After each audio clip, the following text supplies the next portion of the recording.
Welcome to The Real Deal with Kim Hollingshead. I am your host, Kim. Guys, thank you so much for joining me. We are here every Saturday from 9 to 10 p.m. on Super Talk 99.7 WTN. And on this program, we talk about everything that is real estate, mortgage, title insurance, the law, business, life. And you guys know, because we've talked about it several times on the radio show, how passionate I am about real estate and how passionate I'm about homeownership in particular. So I've told this story before, but I just want to give the short version for all the listeners to illustrate for you the power of homeownership. We all know the stories of the young couple who bought their house for $50,000 back in 1970. And now that they're elderly, the lady sells it and she leaves, $1 million inheritance to all of her children.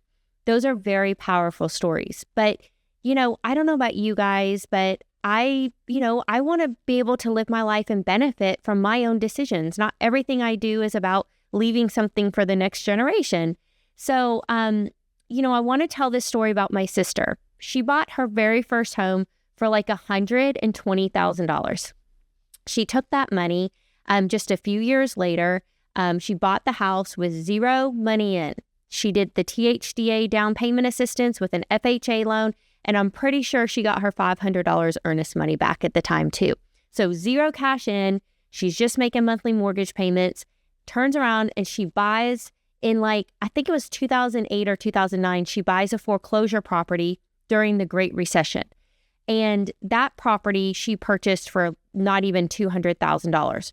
She turns around and sells that property 5 years later, and she makes so much money on this house. She literally made over $100,000. It was because she bought a foreclosure, so she got an incredible deal. The market recovers. She makes all this extra money, turns around, buys her next house in Ladd Park in Franklin. That house, she purchased it for not even $400,000, but she was smart because she listened to her sister, Kiki. And Kiki told her, if you're going to buy a house in Williamson County, I don't care, come hell or high water, you better have a 3-car garage, sister. What do you think? Was that good advice? That's pretty good advice. I said, she had the only 3-car garage in the whole neighborhood. She was they were like, well, we can only squeeze, it was brand new construction. You're like, ma'am, we can only squeeze it on this one lot. She's like, whatever it takes. So people would literally, her neighbors would be like, how did you get the 3 cars garage, Crystal? She's like, I just asked for it. Asked for it. But anyway, she made awesome return on that house. She ended up selling it during the absolute height of COVID crazy in late 2020 or early 2021. She sells it, turns around, she buys a house for $470,000 or $475,000, I think, in Bridgemore in Thompson Station. Beautiful neighborhood, amazing neighborhood. So she's in one of the newer parts, again, buys new construction. She's spoiled now. She can't go back. So everything she buys now is going to be this way. And now that house has more than doubled in value. Since she bought it, it's worth over $1 million. This woman bought a house for $120,000 with zero money in. She never put a penny down on a down payment. She rolled the equity from house to house to house. And now she's sitting on over $500,000 in equity on the house that she's in. Not a dime of that came out of her pocket. Now, she's done it the right way. She's done it with her primary residence. Thank you, Nick. You guys, we're joined by Nick Woodard, who is a real estate agent with Benchmark Realty. He is an incredible agent. And he has over 20 years of experience. And this is his specialty, right? Is real estate. He loves it. And you can just hear him chime in with she did it the right way. And because she listened to her sister, Kiki, and she got that 3-car garage in that neighborhood. And I love to pat myself on the back for the little wins. But also she bought really great homes is the other thing. And she worked with a great realtor who really took the time to make sure that she was buying the right house, So anyway, so I love that story for my listeners because I want you guys to realize that, she wouldn't have the $500,000 over. I want to say it's probably $600,000, honestly. The $600,000 in equity. I want you guys to think about this. She's living in a house that is worth over $1 million. She's making mortgage payments on it like it's a $400,000 house, though. Right. So she's living like a millionaire in a $400,000 payment. Well, how did she do it? She did it slowly. Like, that's what I've always been. My parents taught me this a long time ago. What's the best way to, or what's the fastest way to become wealthy is slowly. Doing it the right way over time. And a lot of people see real estate as it just takes too long. It takes too long. But you know what? After a few years, look at the results. I did the exact same thing. Bought my first place right out of college, made a little money on it, rolled it into something bigger, made a little money on it, rolled it into something bigger. And it just kept snowballing over and over and over, letting the last house pay for the new house. Yes. Now, look, there's going to be a lot of different styles of living, lots of different ways of going about doing things. But, that is actually biblical advice, the advice you just gave, because, King Solomon in the Bible said wealth is built little by little by little. It's not built in big deals. You're not going to, and he was the richest man in the world, the wisest man in the world. I remember in like the 2000s that there was a show called The Susie Orman Show. Yeah. Remember her? Uh-huh. She was on the air at the same time that Dave Ramsey was, and they were given very different advice. Dave was like, nope, I want you to be super conservative, no credit card debt. I want you to pay cash. Remember, he used to tell people to put cash in the envelope. Of course. Remember that? And Susie Orman, on the other hand, she's on TV telling people to take out second mortgages on their house to pay off their credit card debt and to transfer, do quitclaim deeds, to transfer title into their kids' names. And so her approach was very liberal compared to his, and I wonder how many people who took her advice, they just kept refinancing and pulling the equity to pay the card, to pay the credit card. Yeah. And they don't have that equity now sitting at the end of 25 years or whatever, the way that the people who follow Dave's advice. Yeah, I know we talked about this last time, but there has to be a way to assess the risk of your decision. Dave's way, doing it conservatively, is going to assume a heck of a lot less risk than maybe Susie's way was. Yeah. I've always kind of been of the opinion, you play with snakes, at some point you're going to get bit. So what happens if you've over leveraged yourself on these on your home? Yes. And then all of a sudden the market takes a dip and you're sitting there holding the bag. Yes. And I love the fact that you're absolutely right, that on the last program you were on a couple of weeks ago, and you said, Kim, people wouldn't believe it, but I don't have any credit cards. I've never had a credit card. And you're so financially stable. And look, there's a lot of real estate agents who their income went down by over 50% overnight. And they have been living this way for years now. This is not like a 6-month season of dryness. Like, no, this has been a drought in real estate because there's been very little on the buy side, right? Because the rates have been so high, the transaction count has been so low. And a lot of realtors can't weather a storm like that, but you can, because you pay cash for everything. Yeah. And also because your wife works. Yeah, you live well below your means. And again, everybody has a different lifestyle. I'm not someone who cares about nice, fancy, flashy stuff. It's just not in my character.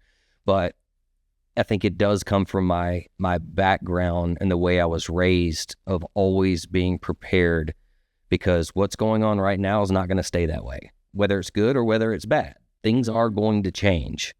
So if you're doing really well at a certain point in your life, you have to prepare for knowing that could change at some point. And so you have to be prepared across the board.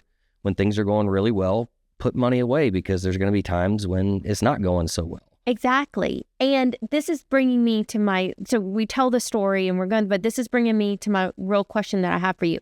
Is buying a house a risk? Because you are taking out a mortgage. Sure. There's risk to everything. It's just you're analyzing risk. Of course, we're in the business, so we see the upside of it. Of course, I believe homeownership is more beneficial than renting. Now, there's nothing wrong with renting short term.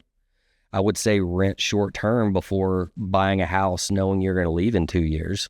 Yeah. Homeownership is for people that are going to stay there for a relatively extended period of time. Yeah, because there are costs of buying. It's not free, and you do need to be in the home long enough to recoup the expenses. Now, we living in Middle Tennessee, we've seen such a healthy real estate market that things have always gone up and to the right. We saw a little bit of dip when what'd you call it, the Great Recession? Yes. Whatever. Saw a little bit of a dip, but I mean, I think it was very, 4, 5, 6%. And then within 2 years, it came right back. So I don't want to say we're in a little bubble, but I mean, we're kind of a little bit of a protected area as far as we real really estate are. goes. I mean, the truth of the matter is that in Nashville, we are not seeing prices go down. They're not going up a bunch, but they're not going down.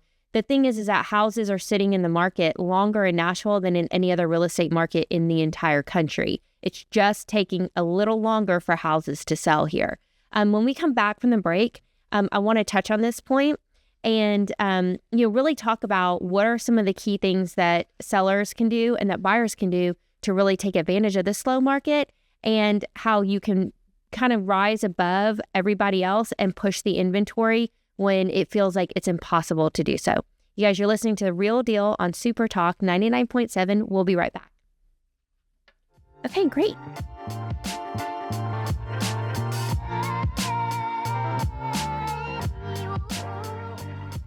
Hi, welcome back to The Real Deal with Kim Hollingshead. I'm your host, Kim. Today we have a great episode. We've got Nick Woodard on the program. We were just talking about homeownership. There's a risk to everything. I always say, we've talked about it here on the show before, how we do always tend to look on the upside of things. We don't always tend to analyze the risk, but that's 50% of everything. There's always two sides to every coin. And, for me, and my father taught that, he instilled that in me, which is the reason why I'm always looking kind of 2 steps ahead in my business and in my life.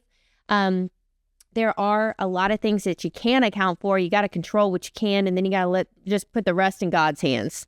But, with Nick and his lifestyle and the way that he lives, he's been able to weather this real estate market that I have seen take a lot of agents out. I mean, I know agents who are like racked up on like $100,000 on credit cards, selling cars, selling houses, buying 1-bedroom townhomes just to get by in the market. They're having to do whatever it takes just to survive.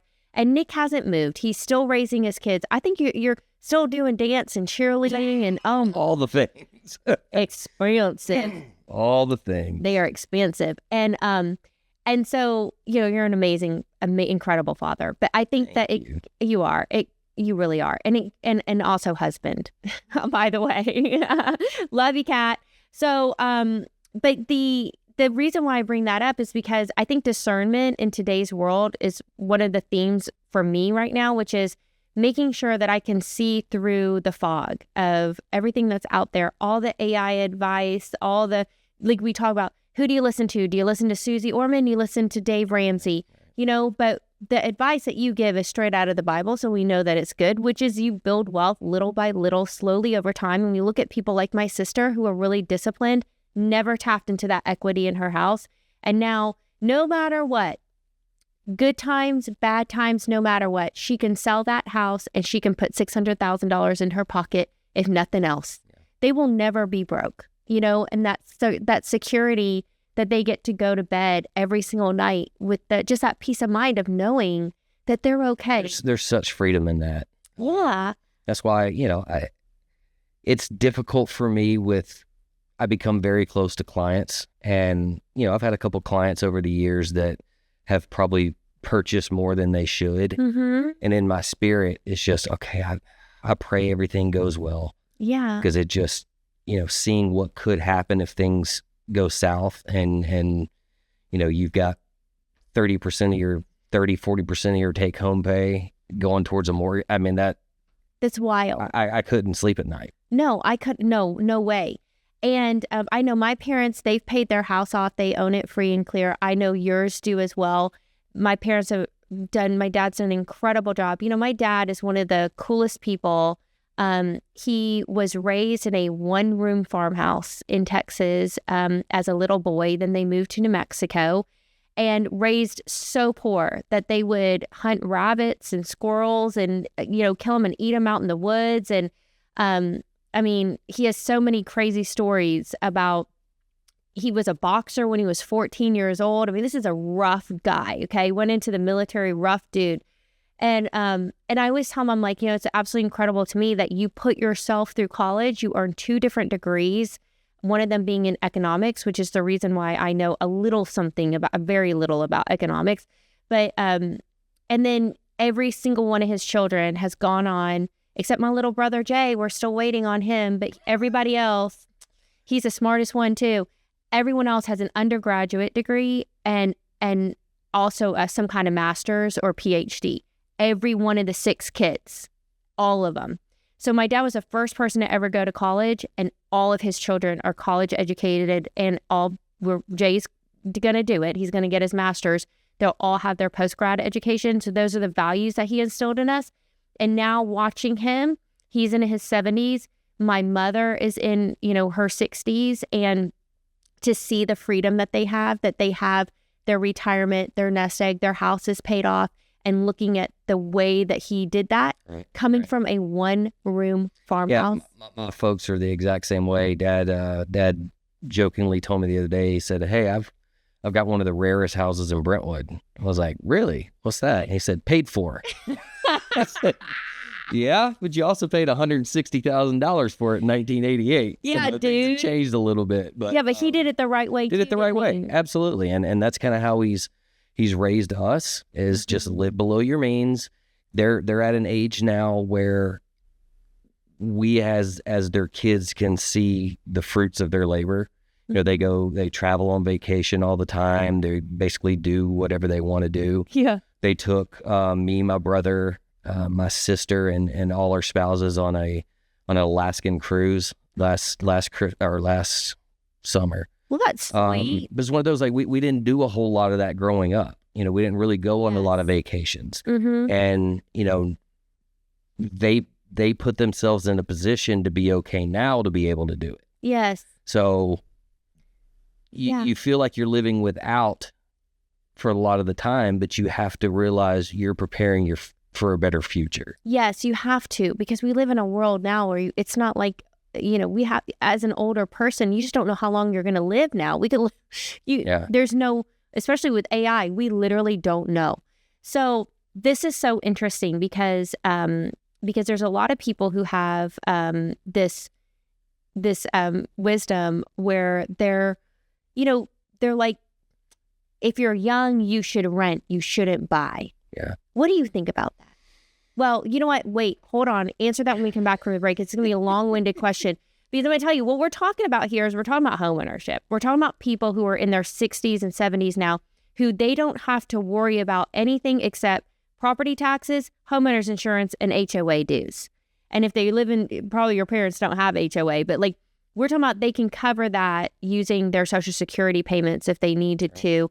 And if you're renting in that age, if you rent for forever, you don't have that benefit of that peace of mind. You always have to come up with a rent, and the rent is always going up. So that's why I find homeownership, I'm so passionate about it. I want you guys to really know the benefit of it is beyond just financial, but we're talking about a spiritual, emotional, physical, just stress level benefit of knowing that you're secure in your housing. Housing security is what I call it. You guys, we're going to be right back from the break. And when we come back, I want to hear your thoughts, Nick. Thank you so much. You're listening to The Real Deal on Super Talk 99.7 WTN. Was that this?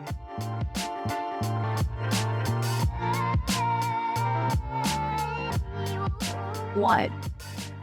You guys, you're listening to The Real Deal on Super Talk 99.7 WTN. I'm your host, Kim Hollingshead. Thank you so much for joining me this Saturday evening. We are here every Saturday from 9 to 10 p.m. If you missed this episode, you want to catch up on any past episodes, find me on Spotify, YouTube. We have all the reels on all the social media platforms. And if you want to give me a call, give me a shout at 615-549-1933. I would love to hear from you. If you're looking to buy or refinance, buy, sell, or refinance in the next coming months, give me a call. I am not a real estate agent. I do not handle mortgages, but I will connect you with the right people. One of my absolute favorite real estate agents in the entire Middle Tennessee area is with us today. His name is Nick Woodard. He's a Benchmark Realty, And he has been a real estate agent for over 20 years, has sold millions and millions of dollars in real estate, just millions. And his advice is so valuable. We're talking about homeownership and how beneficial it is. It helps you to build a nest egg. Like my sister is literally 43 years old and she has over $600,000 just sitting in her house because she did it slowly over time. She never tapped into the equity. She was super disciplined, but she never paid a penny. It's unbelievable. A penny out of pocket for any of it because she bought the first house she was in using a FHA loan, 3.5% with a THCA down payment, and she got her earnest money back. And I know there's a million stories like that. You've helped a lot of people do something very similar. Y'all, there are mortgages out there for firefighters, policemen, teachers, vets. I know you work with a lot of veterans. Veterans are very close to my heart as well. And they are 100% financing loans. You don't have to pay anything out of your pocket. The housing fund also has down payment assistance on both conventional and FHA financing. Of course, the Tennessee Housing Authority also has our famous THDA down payment program. There are so many ways to get into a house. It's actually less money out of your pocket sometimes to become a first-time home buyer than it is to sign a new lease, because you can buy a house with zero money at $0 out of your pocket. Maybe you pay earnest money. You can even get that back, but you're not going to pay a security deposit, right? Or the first month's rent down payment. It's oftentimes less expensive, and you get to skip a payment when you're buying a house. It's all the loan officers out there can help explain it. So many amazing real estate agents out there, but we are here with one of the best. And so Nick, I want to ask you, because we do have some amazing, now is a great time. If you are renting a house and you want to buy something, like now is the perfect time to get into homeownership, don't you think? My gut feeling right now is we are at the very beginning stages of things rapidly growing. There have been so many buyers sitting on the sidelines waiting. Mm-hmm. I know the demand is there. So we still have a lack of inventory, which we've always had in Tennessee ever since, or Middle Tennessee, since I've been doing this. Yeah. But I feel that we are on the verge of things ripping wide open. So, what I'm telling my clients is, everybody has a different story, a different thing going on in their life. Yeah. I never want to say now is the best time, another time's the best time. Mm-hmm. You do what's best for you, mm-hmm. where you are in life. Yeah. However, I think once these rates start pulling down, all these buyers are going to jump back into the market, gobble up all the inventory, prices are going to go up. So I'm advising clients now, do the math, see what, if you could buy a house for $500 today and it's sitting at a 6% interest, what's the difference between buying a house that goes up $50,000, but the rate comes down a half a point? I mean, do the math on it. You could always refi. It's like $50 a month or something that you will save on the mortgage, or maybe $100 a month, but it's the cash out of pocket. You're absolutely right. Like I remember during the 2021, especially 2021, when there were all those homes that were selling and the buyers had to cover the appraisal gaps. Do you remember that? Yeah. Do you think we're going to see something like that again? Well, do you want to explain? Let me look into my crystal ball and see. But all I can tell you is, if you'll explain to the listeners, what am I talking about when I'm talking about an appraisal gap? Basically, people were doing anything to get into a home. Mm-hmm. So a lot of times you'd have multiple offers, mm-hmm. and they would pay above, they'd come up with a number, they'd agree upon it. And if the appraised value did not meet the contract value, they would pay the cash difference. Out of pocket. Because in order to get that deal. Right, because a loan is based on the appraised value. The loan is not based on the purchase price. So if the price is higher, let's say that you want to buy a house for $500,000, but the appraisal comes in at $450,000. The loan is going to be based on the $450,000. You're coming out of pocket to cover the $50,000 appraisal gap. And I remember seeing people come to the table with six figures. Yep. I mean, we're talking about well over $100,000. Now, could that happen again? Could. I I don't know, but all I can tell you is what I'm currently seeing in the market right now. Mm-hmm. All of my listings that have been somewhat stagnant for a couple months are all getting good traffic now. Really? I made an offer with a client the other day, 3 offers on the table, multiple offers. I haven't seen that Incredible. in a year or two. Yeah. So I think people are just now on the verge of getting things going again. One of the factors that I really look at is I will call my mortgage officer and say, what do applications look like? Yeah. How are there a lot of people filling out mortgage applications preparing to purchase here in the near future? And the intel I'm getting from my trusted people saying, yes, they are definitely coming up, and people are starting to get ready to get into the game. Yeah, they are starting to get ready. I know that's absolutely true. You know, now is a great time, I think. We always talk about every market is a good market, right? It doesn't matter. It's good for somebody. Exactly. It's good for someone. It's good in some way. I think if you've got a house and you've been living in it for the last few years and you're holding on to that 3% rate, some people are in the 2s. It's unbelievable to me. It's like free money because the rate of inflation is way above that. You know, we are hoping to see that interest rates are going to come down. Interest rates are really based on inflation. This is a super oversimplified explanation of it. They are not based on the Fed rate. It's really based on long-term inflation. And what we are seeing is that inflation is starting to get under control.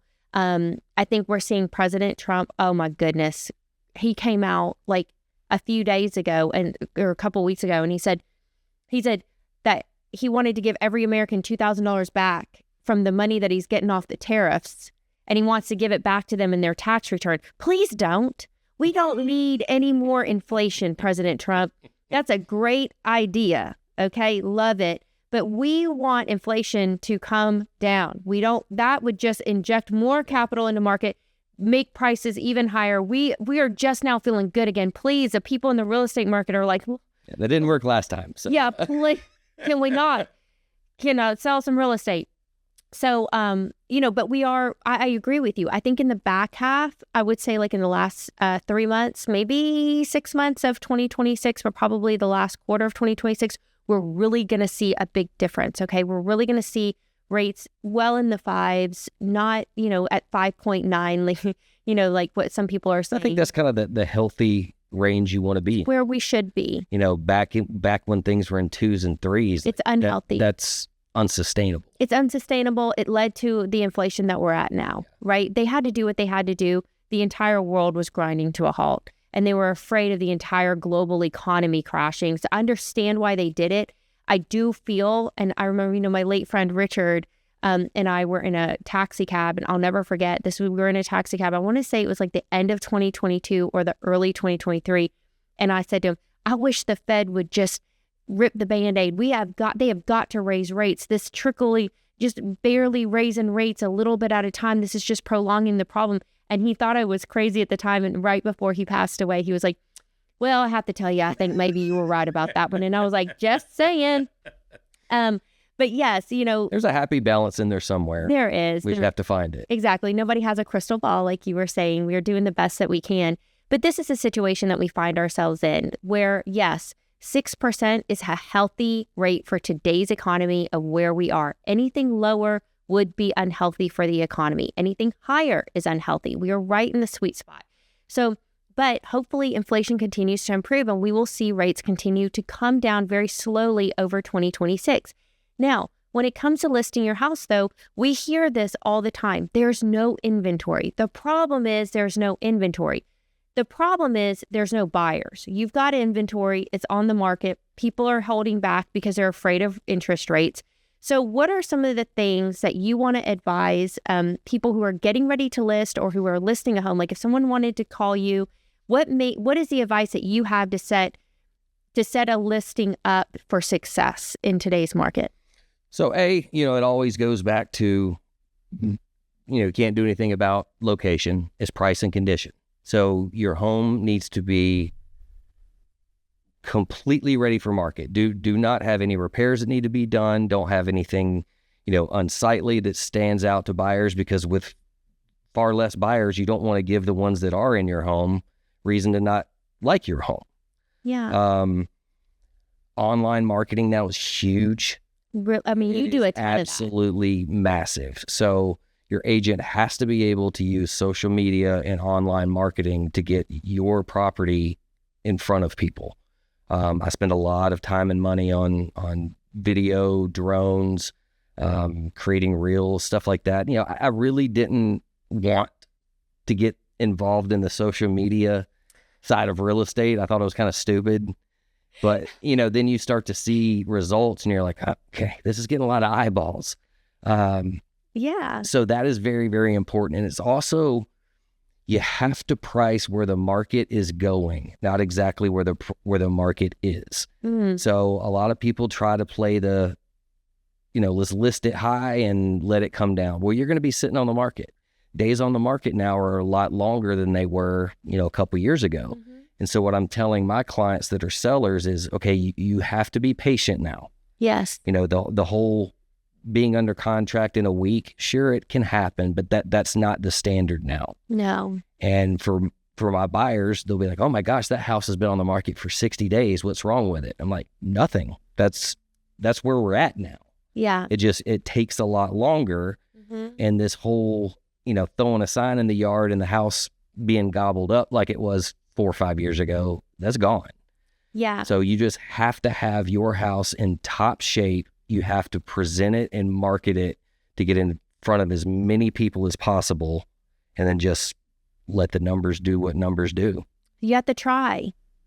You have to put a little try into it. Absolutely. We are losing, I don't even know what the numbers are, but we're losing a significant amount of real estate professionals right now. Oh, it's a lot. Because they can't continue they going can't pay the their way bills. Things are. Yeah, they can't pay their bills doing real estate anymore. And because, you know, the truth is, like you said, you have to be adaptable. You know, we talked about on the radio show a couple of weeks ago, you said, oh, I got into this until I was waiting for my real job to come along, you know.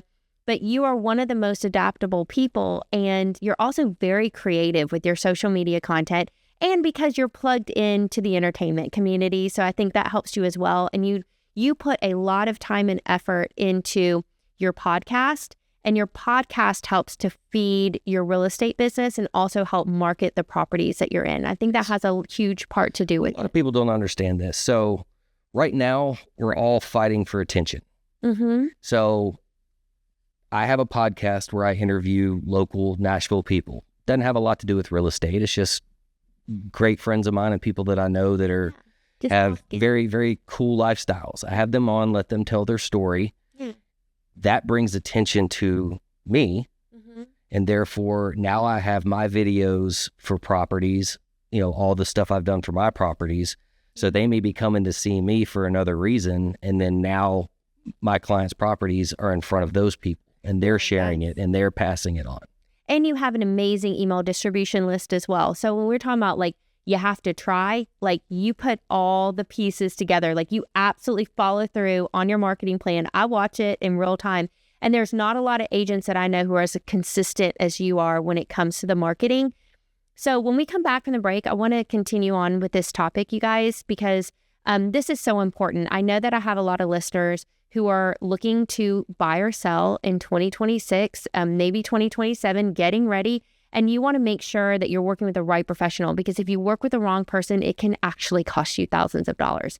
We have one of the best in the biz here with us. It's such a treat. And we just want to tap into his brain power a little bit more and his expertise to learn more about what to get ready for. You guys are listening to The Real Deal on Super Talk 99.7 WTN. I'm your host, Kim Hollingshead, and we'll be right back.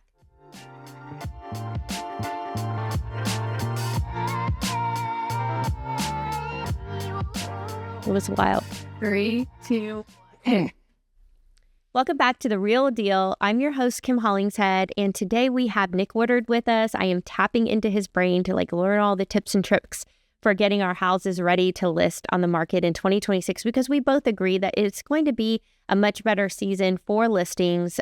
He's already seeing improvement in the market. I'm seeing improvement as well, and there is more competition out there. The information he gave was if he was going to give advice to anybody about how to list their home and get ready for it, he said, you can't do anything about location, but price and condition, and then gave some really great tips about how to appropriately price your house and then the condition of the home. This is really interesting. So you're talking about how you had a multiple offer situation, right? And, I remember, I've been in this business for a while too, and we both learned from somebody who is just probably one of the best in the entire business, and that's Philip Cantrell, who's the owner of Benchmark Realty. One of the most knowledgeable and wise people when it comes to running a real estate business. And one of the things that he taught me was, Kim, most realtors don't know how to price. They don't know how to price it right. And so they don't get the offers. And that's why their house sits on the market. They price it too high. Or they don't know how to explain it to their seller, why they need to price it a little bit lower. And when you're in a market like now, that like you were talking about, if a house sits on the market for too long, buyers are like, what's wrong with that house? Right. They don't look at it and go, they must have had it priced too high to start with. Nobody thinks that, right? So is it better, in your opinion, to price it a little bit lower and then wait for the multiple offers to come in? Or what is your... Now, of course, there's multiple strategies.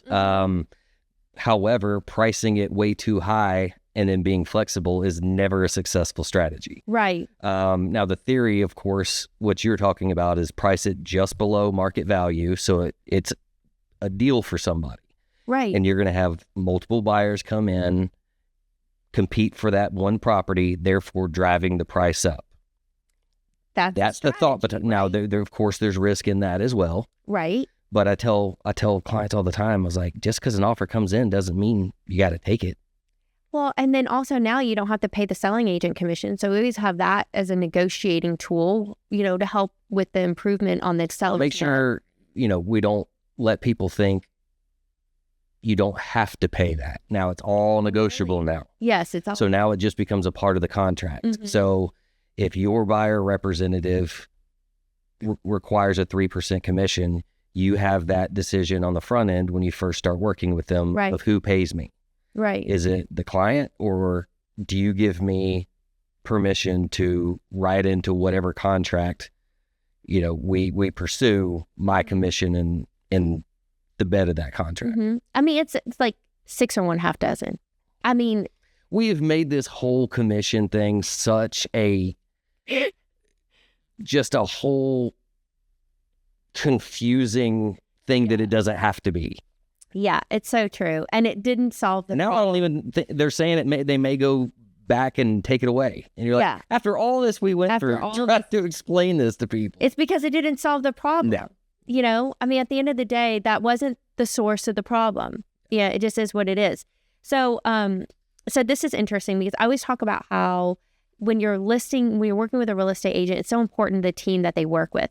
Now, every real estate agent has their title company, has their preferred home inspector, and they have their list of vendors, especially mortgage. The mortgage relationship between a real estate agent and that loan officer, I think it is one of the most complicated, special relationships in real estate. Is one of the longest.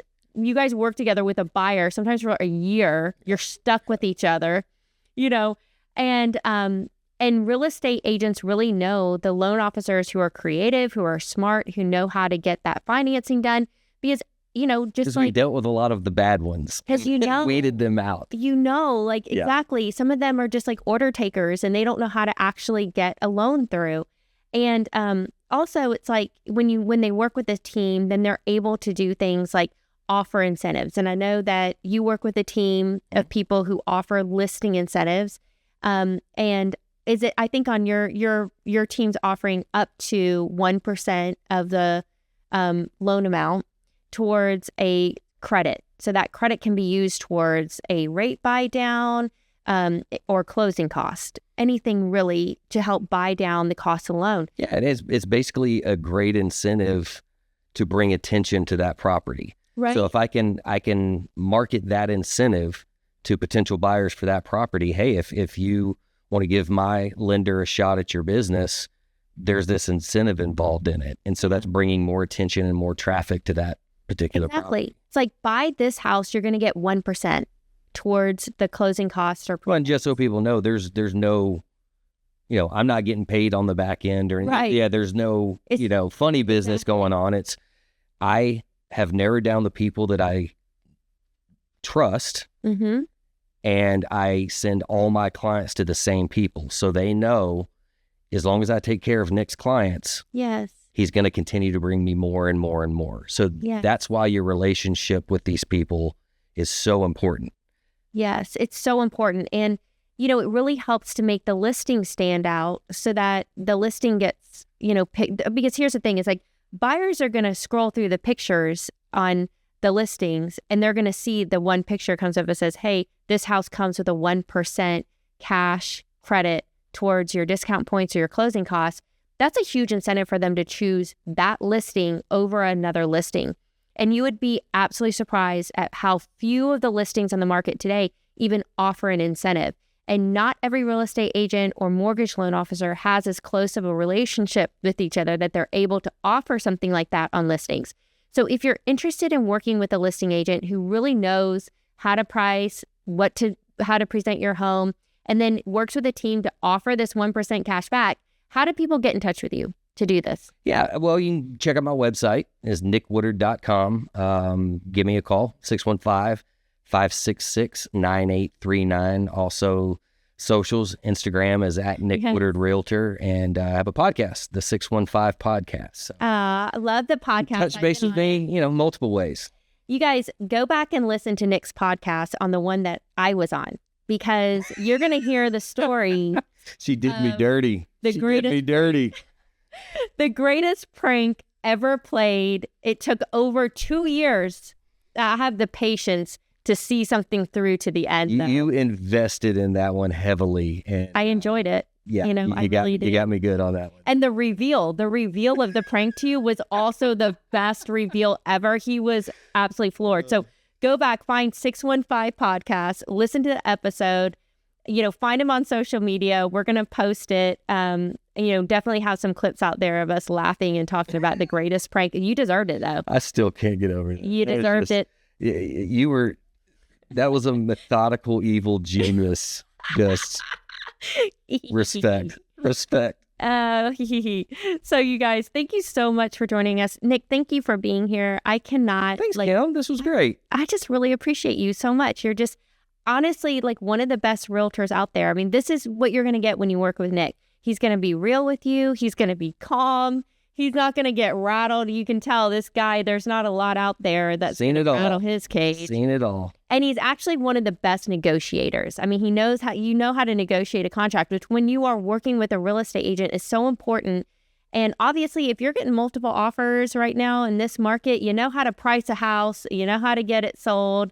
And you also work with some of the very best people. I think your clientele tells a lot about who you are as a person.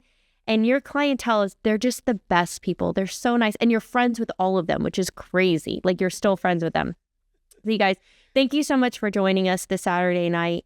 I appreciate every single one of you. I hope you have a wonderful and blessed weekend and blessed rest of the week. Give us a call at 615-549-1933. We would love to connect you with a real estate professional who can help you with your next transaction. And until next time, you guys have a great rest of the weekend. Thank you so much for joining us.